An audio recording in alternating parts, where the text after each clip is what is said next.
is a production of DallasCowboys.com and the Dallas Cowboys Football Club. How about them Cowboys?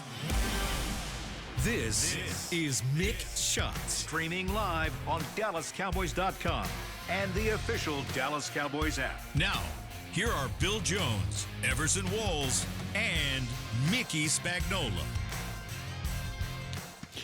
And it's on to Atlanta on this edition of Mick Shots from the SWBC podcast studio at the beautiful Star in Frisco. It's the return of Everson Walls. Thank you. On Mick Shots. Thank you.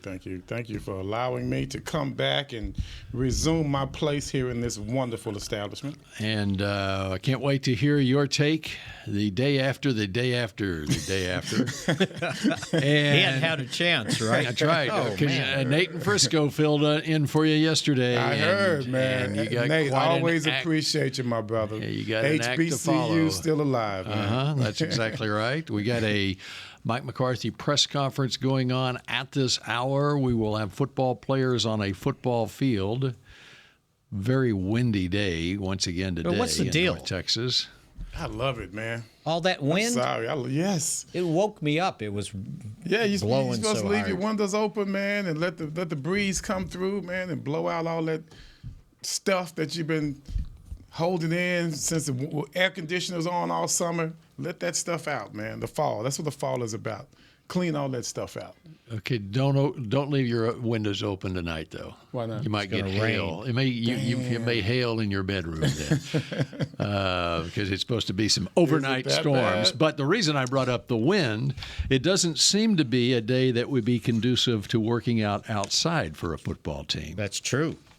No, wind is good. But it looks like they're set up to go outside. Wind is doesn't good. it? You get Not- some not wind good when for you throwing the working football. out. Well, no, not throwing, not kicking. Yeah. But if you're running, Yeah. wind is good. Sorry. I'm sorry. You want That's that? true. Oh, yeah. Oh, my What a God. relief. Yes. Long as it's at your back.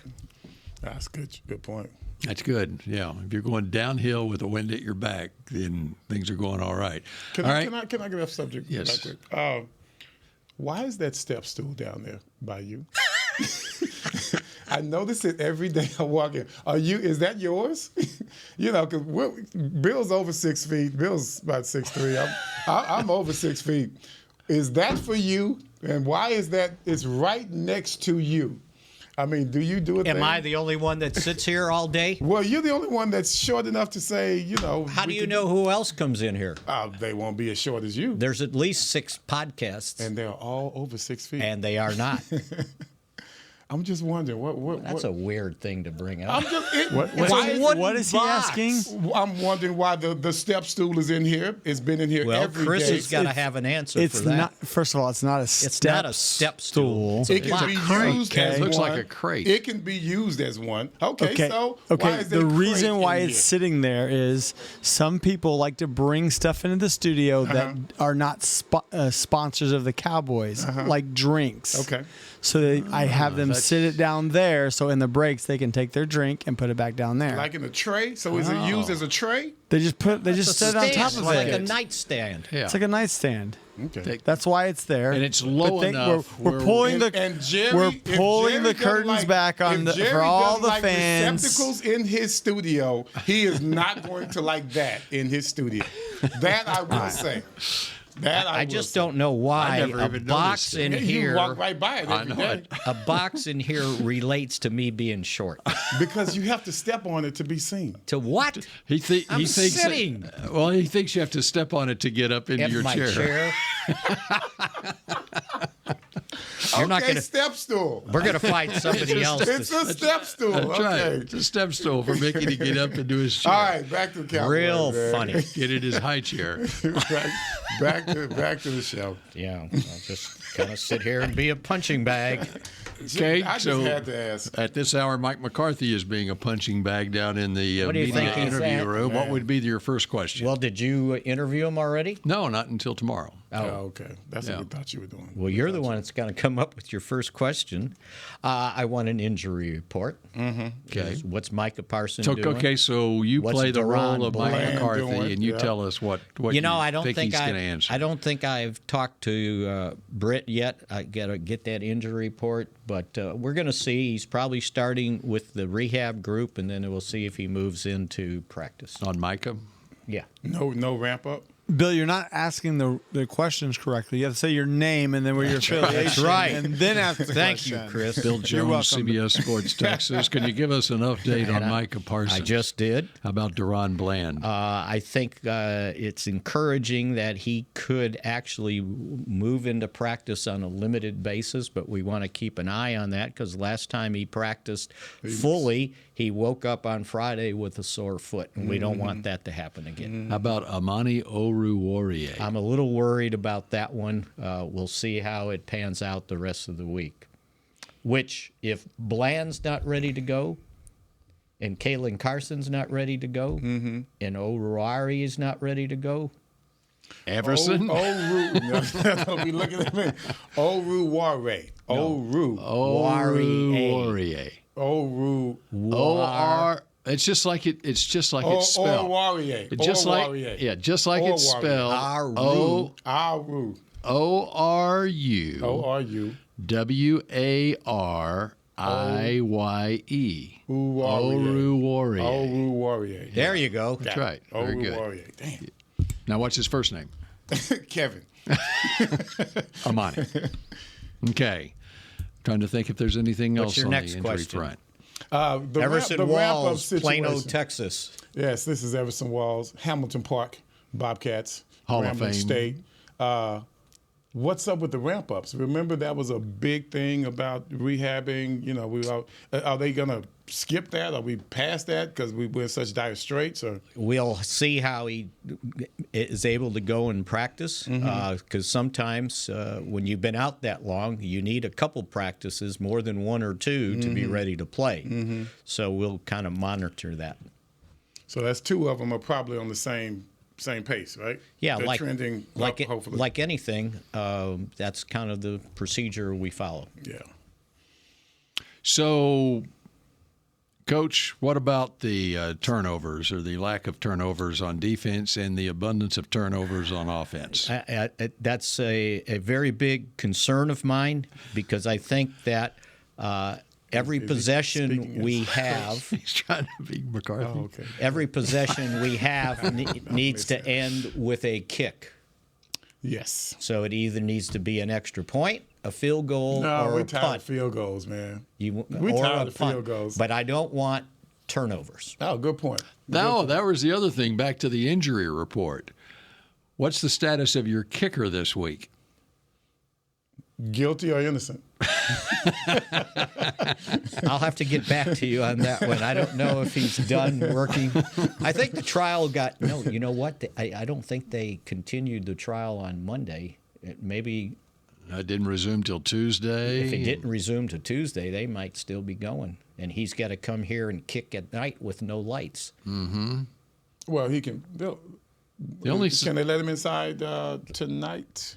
Tonight, maybe. tonight he'd be fine. Last but high week, school football high school occurs on football Thursday night. got in the way. Yeah, And so Friday. Yeah. and Friday Well, night. Friday night's high school football Yeah, too. yeah, so As long as there's no event on Wednesday night. The only issue that he really had last week was on kickoffs. Well, they One tried to kickoff. get fancy on the kickoffs. Yeah, right. I mean, you were trying to do something to create better field position. And what was that? Well, he tried to hit a line drive, and he was hoping to hit it, Inside where it the would 20. land inside the 20 and then roll into the end zone before anybody touches it, so they can't return it. And if that happens, the ball comes out to the 20. Okay. We have some breaking news here, and it's not a surprise because this had to happen, I think.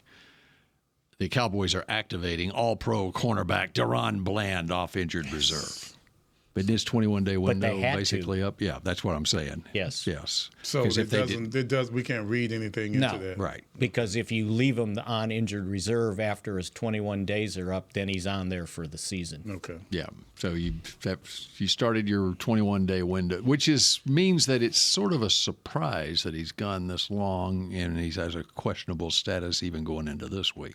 You would have started the window earlier. We had that setback All I know a couple of weeks ago. is I didn't have surgery, and they put me down for 3 months. Mm-hmm. So he's at. They were, but 21 days ago, they were optimistic that he'd be playing in a game. Yes. Within 21 days. Well, when he an practiced uncertain before status the going into Detroit this week. game, they thought he was going to That's play right. until he woke up with a sore foot. So, God, there's so many other guys. D-Law, what's going on with him? He's still rehabbing. He's on the resistance cords, so that's a step in the right direction. So is Marshawn Nealon. Okay. So once you get on the resistance cords, that's kind of moving in the right direction. What about Cooks, the wide receiver? He's just got to wait till his 4 weeks are up. Okay. Which is after this week. And he's looking good. I mean, he's. I think he's walking good. Yeah, I think the he's- infection has been His 4 solved. weeks are up after the Atlanta game, so he'll be back for Philadelphia. Yeah. Providing he doesn't have to ramp up. Yeah. The whole ramp-up thing. But about those turnovers, the Cowboys, and I was just looking at this stuff here. They're -8. -7 the last 2 games. Yes. There's what only 2 teams worse than -8, and that would be Las Vegas, 2-6, and Tennessee, 1-6. They're -13. That's some wanna be down company there you with don't want to Tennessee. keep. That's right. You don't want to be Now, with I don't know Tennessee. if this just is, I'm sure this is just consequential because of turnovers, but the league average is 0.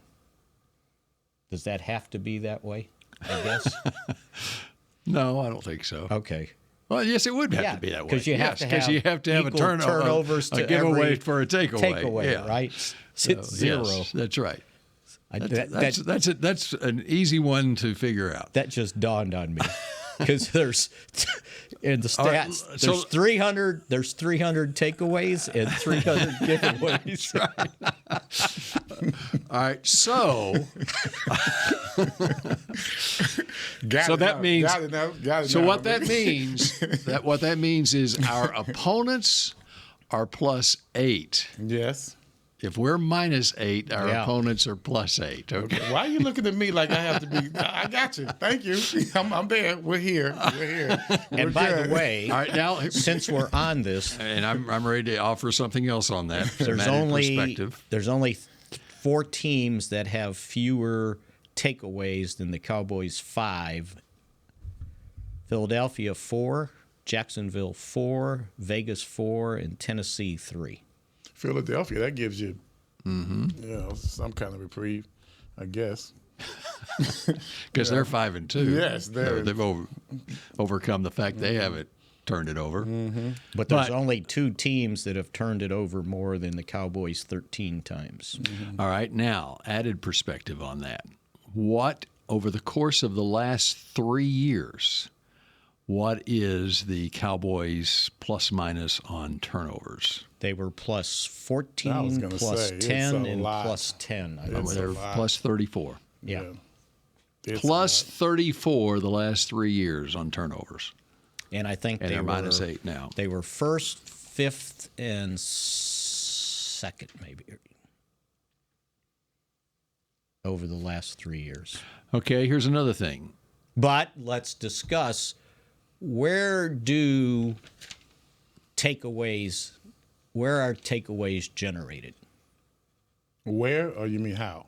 Where? They're generated in the pocket, Yes. because the majority of turnovers are caused by pressure on the quarterback, either sack fumbles or pressure that cause interceptions. And the Cowboys haven't been very good pressuring opposing quarterbacks with their top 4 defensive ends out. No doubt. So to me, and that's where turnovers occur, because the quarterback's either pressured and he's throwing the ball under Duress. or he's losing the ball, or you get a bad handoff.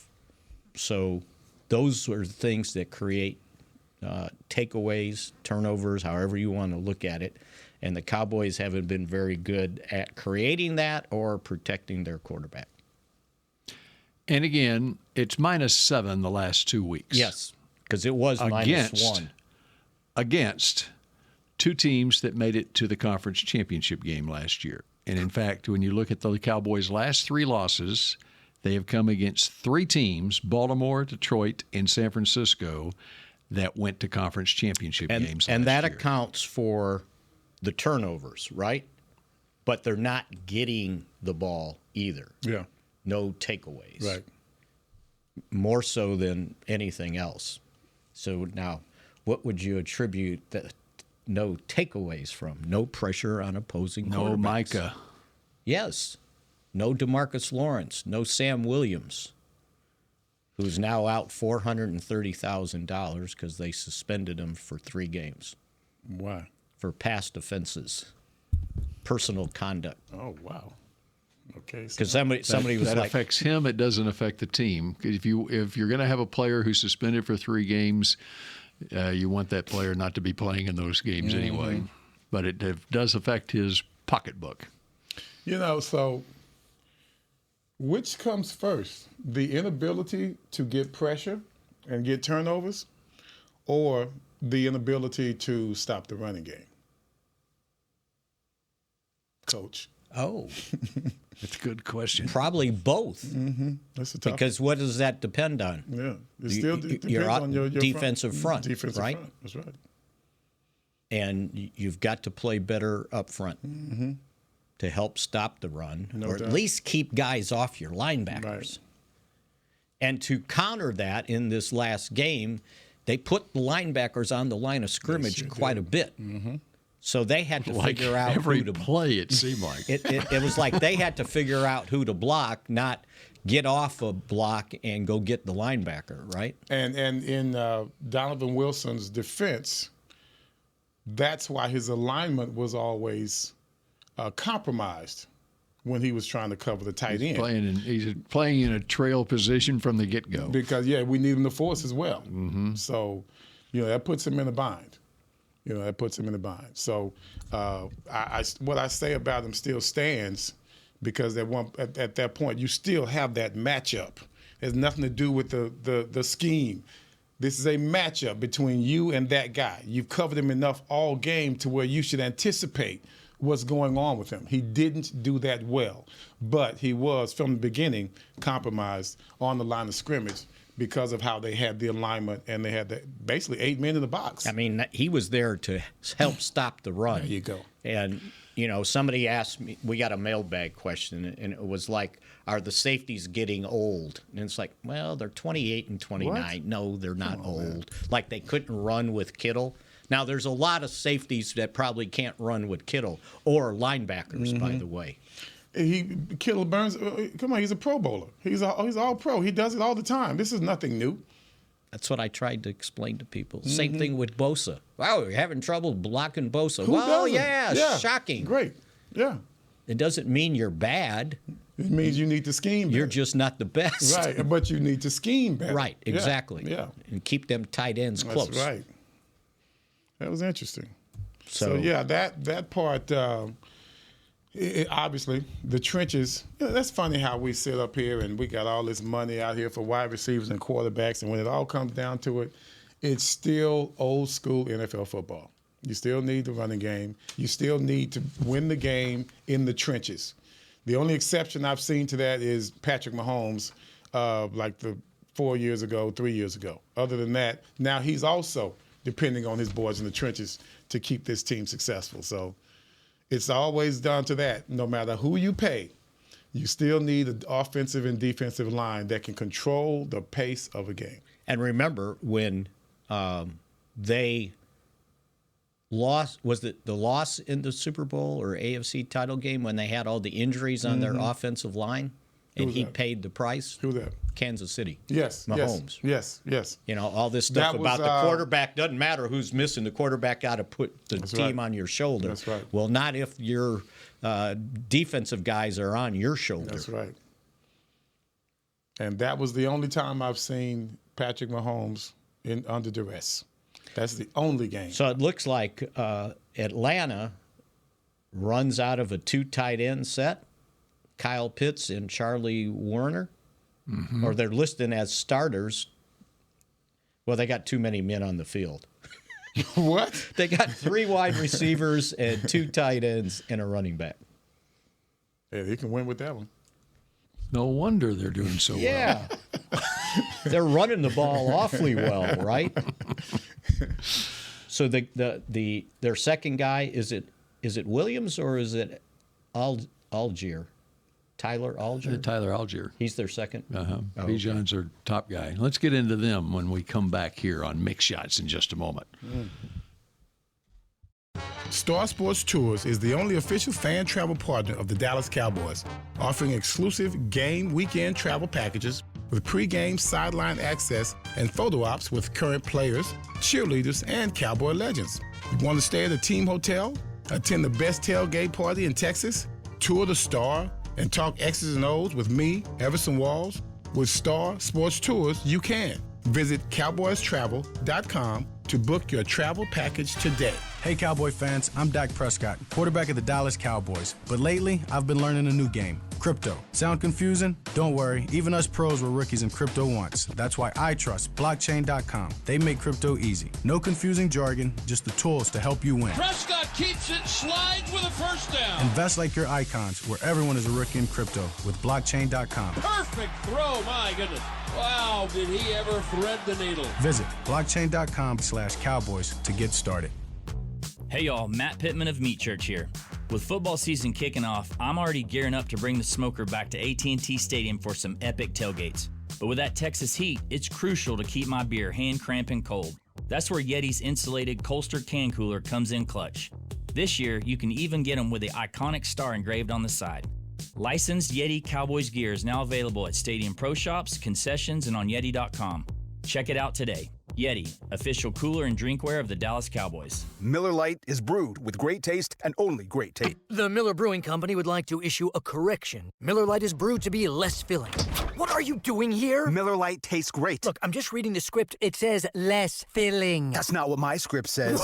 Well, mine said. We'd like to apologize for the previous announcers. Miller Lite is in fact less filling and tastes great. Time to shine, legal guy. Celebrate responsibly. Milwaukee, Wisconsin. Beer. 96 calories and 3.2 grams carbs per 12 ounces. Fewer calories and carbs than premium regular beer. Back to Mick Shots. Hey parents, get ready for a spooktacular time at Little Stars presented by Nuna on Wednesday, October 10th. I'm sorry, make that October 30th. This free Halloween-themed event is perfect for your little pumpkins age 5 and under. Join us from 10 a.m. to 12 p.m. for fun activities, silly games, and lots of treats. Visit thestarsdistrict.com for more info. How many Pro Football Hall of Fame candidates are out there reading about little pumpkins? Right? The little pumpkins. The little cute little pumpkins. They're so cute. Well, there was a lot of pumpkins out there because that event ended 20 minutes ago. So oh damn! I don't know if we should have did that read. Let me see the read. I'm not kidding you. Read the read again. Because it is October 30th, yes, right? today's Right. the 30th. I put the 10th. Okay. I had to correct it. Here, it's in the Tostitos Championship parents. Plaza, which Get here's ready. the plaza right now. There you go. It was gone. Yeah, it's done. Sorry, Hey, y'all. parents, you just missed these spectacular times. See you next year. At Little Stars presented by See you next Nuna. year. It just completed this morning. It was a free Halloween-themed event. It was perfect for your little pumpkins age yes. 5 and under. Yes, you are able to join us from 10 a.m. to noon for fun activities, silly games, and lots of treats. In the future, in case you missed that, visit thestardistrict.com for more info. That was impressive because it was a review. It was not a preview. It looks like that Mike McCarthy press conference is going on because he was up on the big screen there. That is right. Yeah. He's going live right now. Would you like to watch it on the big screen in the Tostitos Championship Plaza? Well, if we can hear it. No, I don't want to. Why would we need to hear it when you are the one that is giving us exactly what he's talking about? See how good I did. Well, I got a little bit of news on Micah. He's with the rehab group today. What did you say? That he would start with the rehab group and see how it goes. See if we can get him into practice. I believe that's what he said. I don't think that's what he said. He started off saying that. In fact, it says no practice today for Micah Parsons. He'll work in the rehab group. The quote from Mike McCarthy, he's making gains each week. He's just not ready to get in the practice format. Same thing. Deron Bland will be with the rehab group today. The plan is for Bland to rejoin practice tomorrow. Micah is just not ready to get into a practice format yet. High ankle sprains. High ankle sprains. They're tough. They are tough. Anything else? What about Oruwariye? Well, I don't know. They didn't ask about him? Well, let me continue to... Did he play last week? Yes. But he left the game with a back injury, and Mike said... Well, here's your news. When Deron Bland came off the IR, Amani Oruwariye went on injured. I was going to say they had to make room for Bland. Back injury. Yep. So just tightness, or... He got All hit? I know is when he answered funny? the question on Monday, he said it doesn't look good. Man, we get some of the weirdest I think he got injuries kneed in the back or something. Jeez. It was on the tackle right in front of me on the goal line with number Debo. Yeah. And he got hit really hard, and he was down, hurting really bad when they went over there. So it was lower back. I like him. He's a good player. Mm-hmm. And filled in admirably when the Cowboys needed him for a couple of games there. Mm-hmm. So if he's admirably, that is true. That is true. Did they ask about Kalen Carson? Well, let me continue to search. Because they would need him to start if he's ready to go. Otherwise... And his is a shoulder? Carson. Kalen Carson? Yes. Yes. And he was inactive this last game, which meant when Oruwariye went out... Actually, they started the game with Jordan Lewis at cornerback. And then Oruwariye came in at corner. He moved back to the slot. And then when he went out, they used Mukwamu as one of the corners. Mm-hmm. It's not new to him. I mean, he did that last year, didn't he? And now, because Andrew Booth was inactive, so, man, it's just one thing after another. Rash of injuries at defensive end and cornerback on this team. Yeah. But you've kept Trayvon Diggs and Jordan Lewis up. Thankfully. Yeah. Hey, do we have any ideas if we're bringing anyone in? Do we need to bring some other players in? Do we need to think of making another Amari Cooper move like we did, 4 years ago? There's a trade deadline. I don't know. There's a trade deadline next Tuesday. I don't know. Okay. Let's talk about that. If there was a position on the team that you would like to get to fortify, what position would it be at the trade deadline? Since we need them to keep people off the linebackers, I got to go with a defensive end. Defensive tackle. KG Henry. They already brought him in. Mm-hmm. How's he doing? He had that pick six snuffed out. He was going to get that pick six. He was going to make a name for himself, and then Brock Purdy turned it upfield for 9 yards. And the reason Brock Purdy did that was because he had no pressure. He had time to make up his mind. It wasn't Purdy. Okay. I just called him Turdy, so I can't say much. All right, Atlanta. Man, I heard Bijan Robinson in an interview on Monday, and I could not be more impressed with that guy. Sharp guy, right? Very sharp guy. Yeah. Yeah. I Talk mean, to me. What very did he do? mature. You're talking about Longhorn here. That's right. I know. Yeah. It must be pretty good. Very mature. And so this is aside from his obvious talent on the field.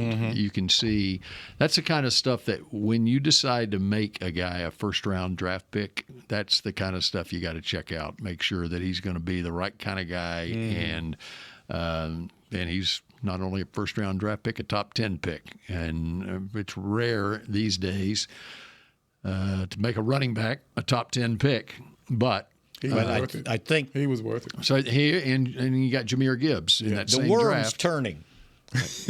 Now everybody wants a running back. That's what I was just saying earlier. While you guys were doing your little studying, man, the basics are still the basics. You can pay who you want to pay. You can talk about the important thing is to get the right guy.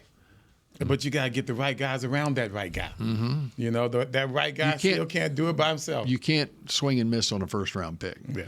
And I don't care whether it's because I think when you look at it for a first-round pick, you're looking at the next 5 years because you've got a fifth-year option on them. And anything beyond that, okay, you got to look at it like college recruiting, okay? You're not building – because you can see how financially strapped a team can become when you have such a good first-round pick that now he's the best defensive player in the league and now or the best wide receiver or one of the best, and now you're paying him $35 million a year or whatever. You got to look at the here and now. Same here, just like here. You know? And so, okay, the running back shelf life is only 5 years. Well, get him at its best 5 years and not where you're having to go look for a running back at age 27, 28, 29. Right. And now you're 31st in the league and so you're subscribing to the philosophy, get them for 5 years and let them go. Basically.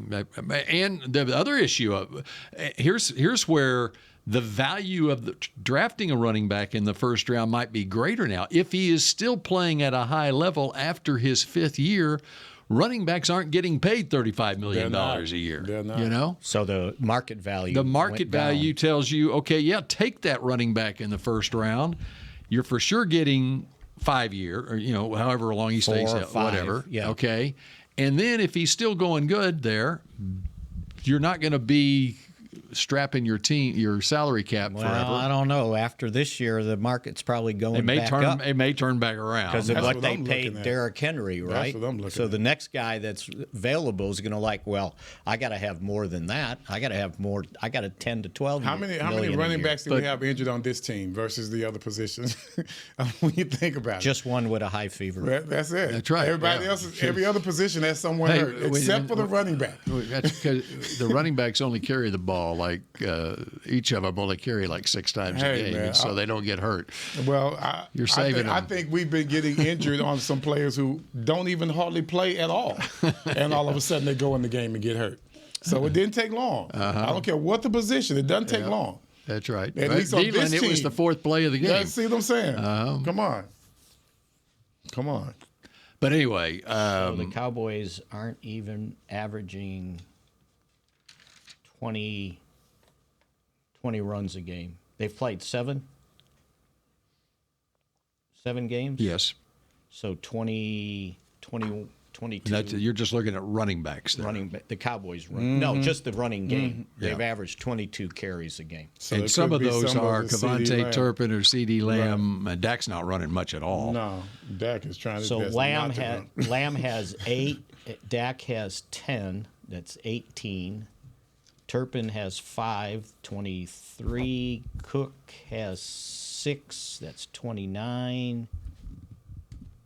Oh, no. Yeah. No, 2. Okay, 6 was Delvin Cook. Okay. Yeah. Rush has 2.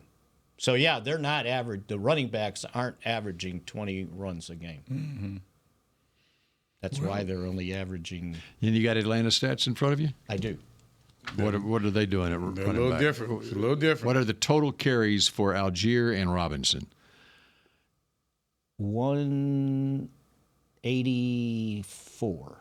And they've played 8 games. 184. So about 24, 25. 23. And after that, Cousins has 14, but those certainly weren't called. So what use is the RPO if you have a quarterback that doesn't want to run? Well, I don't even think they've run that very much anymore.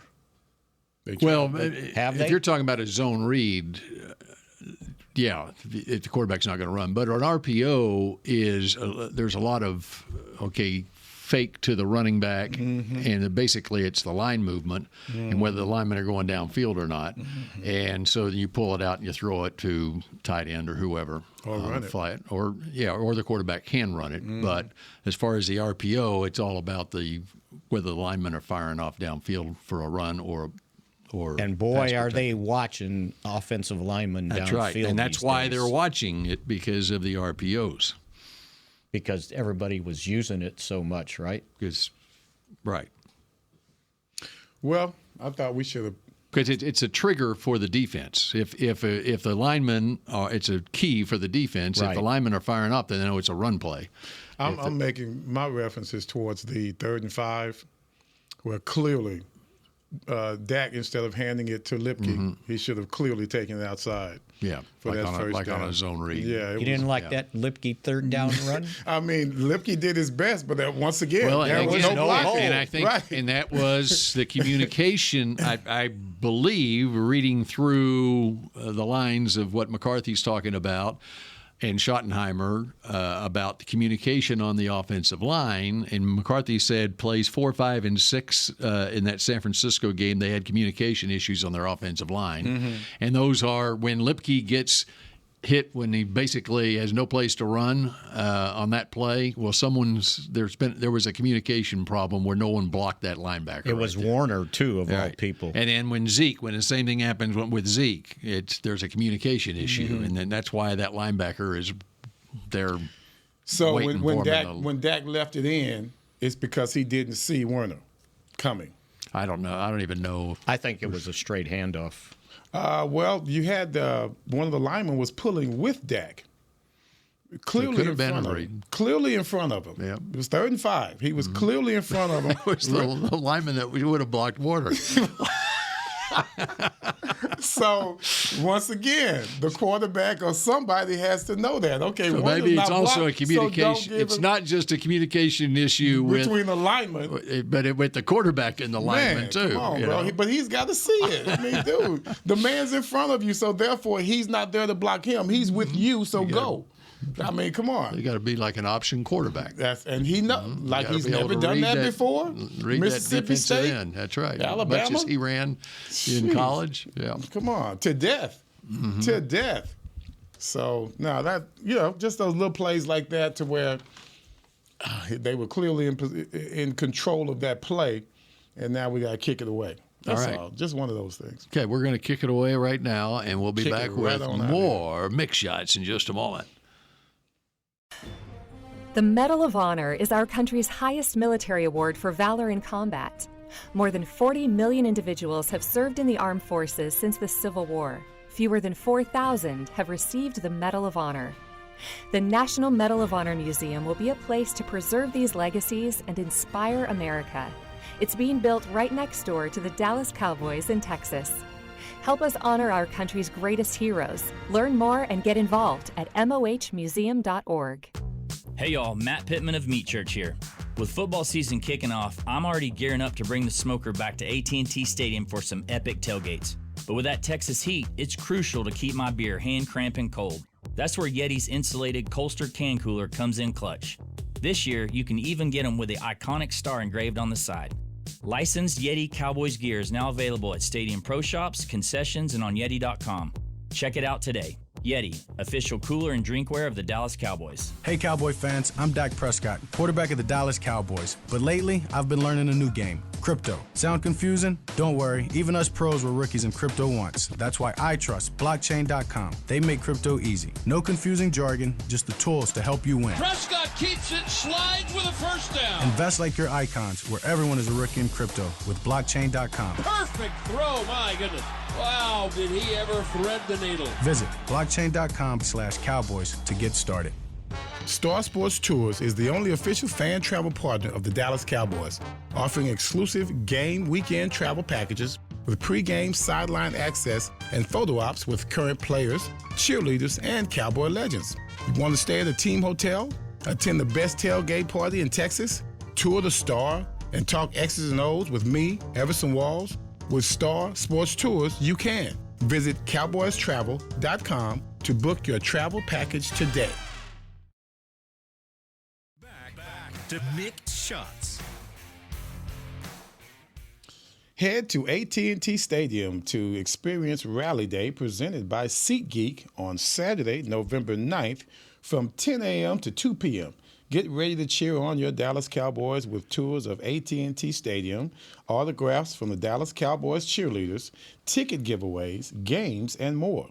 Visit attstadium.com/rallydays to get your tickets today. And this is an updated Rally Day announcement. And that is for when? And that is not current. That wasn't this morning. Right, that was not for this morning. The event was not this morning. It's Saturday. You got an appearance there? I do not. No, I've already done mine. I did mine a couple of weeks ago. Okay, we have more breaking news. Cornerback from position. the cornerback position. No practice today for Cowboys cornerback Trayvon Diggs. He's dealing with an undisclosed injury. Probably because he punched somebody. Or he was going to. Right, he probably punched the wall or something. No. All right, which you weren't here yesterday, and we discussed the much ballyhooed play that was tweeted about on the George Kittle 43-yard run, and what was Trayvon Diggs doing on that play. And I said yesterday he was doing exactly what he needed to do on that play. So I need to hear from a Hall of Fame semifinalist candidate, adjacent Hall of cornerback, a should-be Hall of Fame cornerback, a Hamilton Park Hall of Fame cornerback, Hamilton Park Bobcats, right? Hamilton Park Bobcats. Okay, that's right. Hall of Fame cornerback, Everson Walls. Tell me your read on Trayvon on that play. You know, as I looked at the play, I was disappointed, as I talked about, with Donovan Wilson's positioning. But as Donovan was tracking, what's the guy's name? Kittle. Kittle. Yeah. As he was tracking him down, it looked as if he was about to make the tackle. Trayvon is doing just like the other, I think it was a hooker, was also involved with that. Yes, he was between Diggs and Kittle. There you go. And so Trayvon, first of all, you have to be careful that you don't over-track.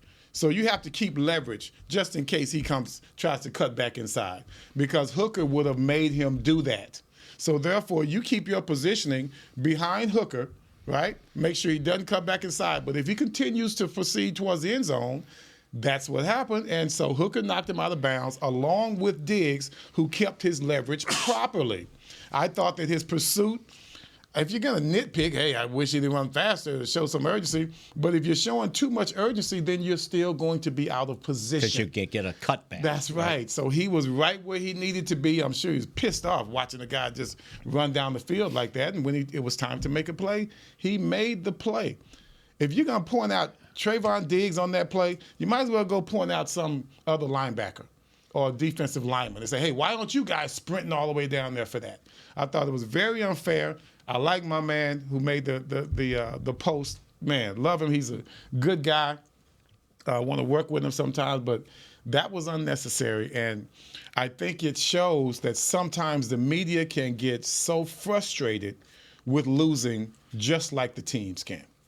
Interesting. That's an interesting little take. Because he was clearly Or frustrated. instead of being objective, they get mad. Yeah, you get mad because, hey, look what's going on. And then you just start pointing fingers when really there are no fingers to point in those directions. You just pointed at the guy that didn't make the play. And the other thing Diggs got criticized for is as soon as he got in the locker room, he was on his phone, right? Because he saw somebody posted it to him. Did anybody consider that he was checking to see an update on his brother who tore his ACL? Man. Out for the season. Out for the season. And it happened in it was the early game, right? Buffalo played the early game. Yes, it was. So he probably plays for Houston, but grabbed his phone to see. It was against Buffalo. Was it against Buffalo? No, I'm sorry. I said Houston Buffalo. played Indianapolis. They played Indy. Okay. Yeah, I misspoke. But I saw I didn't see the injury, but all I know is he's walking around and then he just drops down. Prior to the game, it was uncertain what the status was on Trayvon Diggs. I did not know he that. had suffered a knee injury, but they didn't know how severe it was. In fact, it wasn't until the next day before it was announced that he tore his ACL. Well, he had problems before the game? No. What I'm saying, what Mickey's saying is the reason that Trayvon was immediately going to his phone was to check on the status. And it was of his an early brother. game. I thought maybe And I'm sure he had a text from a friend or whatever. Hey, this reporter said this about you. Yeah, whatever. so you got two things you got to deal with. Having said that, just don't worry about the reporter. Yeah. Right? That's right. And if you got something to say, if they want to talk to you, man, wait till put them on the podium. Put him on after Coach McCarthy, and then you can actually talk to him. But, there are times when, we start just what they say, throw out the baby with the bathwater. We're just blaming everyone for everything, and it's enough blame to go around. But if you're going to blame somebody, be accurate in how you do it. Especially since he was in man coverage. He came off his man. He pursued the play, tracked him down, saved the touchdown. It's not his job to go over there and jump on the entire pile and just try to figure out which one is Kittle. And he was not going to get to that point on the sideline to be in on the tackle on Kittle until Kittle got to the 4-yard line, which is where he got there. He got there exactly when he needed to get there. He took the proper angle. That's right. And in the meantime, to the untrained eye, it looks like he's loafing, but he's got it measured. He knows how much room he's got there to get to be able to get to Kittle to keep him from scoring on the sideline, but he has to guard against the cutback. Along with a fellow defender. Right. He can't go through Chris Conley and Malik Hooker to get to Kittle, and then he's totally out of position. Right. Then Kittle scores. That's right. Because there's nobody to get him at the 4-yard line. That's correct. So. But being first is better than being accurate. Yeah, and that was something that you could tell that was one of those gotcha moments. That was just you missed, and you caused a lot of unnecessary problems here. And then you made yourself the story, because now you can talk about it. That has never been his style. That has never been. Yes, it has. Has it really? Don't get started. We're out of time on this edition. Big shots. The two Yankee fans are not getting to go to the game tonight. Yes, I heard about that. The one for life. Can you believe that? For life. Tried to take the glove off and he assaulted the man. He got his wrist. That was so New York. Yeah, that's true. That's true. That's why I love it. At least in Chicago, the guy tried to catch the ball. Right. Unbelievable. The one guy's holding him up there, and the other one's trying to get the ball out of his glove. You felt sorry for the guy in Chicago after a while because he was so meek looking, and he had, he was concerned, and he felt bad, for what he did. But these guys, they were laughing. I got him. I got his glove. That's New York. Yeah, you didn't catch it, did you? Now we made all the people in New York mad. Hey, man, the facts are the facts. That was crazy, man. The facts are the facts. That wasn't all New Yorkers, but that guy right there, if it was going to happen, you say, yeah, that was probably in New York. That probably happened in That's New York. right. Just like the you the other day. This was New York. I asked Nate yesterday about Tyreek Stevenson, and the same question. Right. He agreed. Yep, right. Well, he probably knew being from Florida. He probably knew already. All right. Out of time. Oh, man. Again. Yes. That shot clock ran out on us again there, Mickey. All right. Who's that remind you of? Oh, man. The shot clock running out? Yeah, Skip Bayless used to say that all the time. Yes, I hate to bring up Skip, but don't all right, yeah. Okay, that does it for Mick Shots, and we will shot at you again tomorrow at noon. Go Cowboys. This has been a production of DallasCowboys.com and the Dallas Cowboys Football Club. How about this, Cowboys?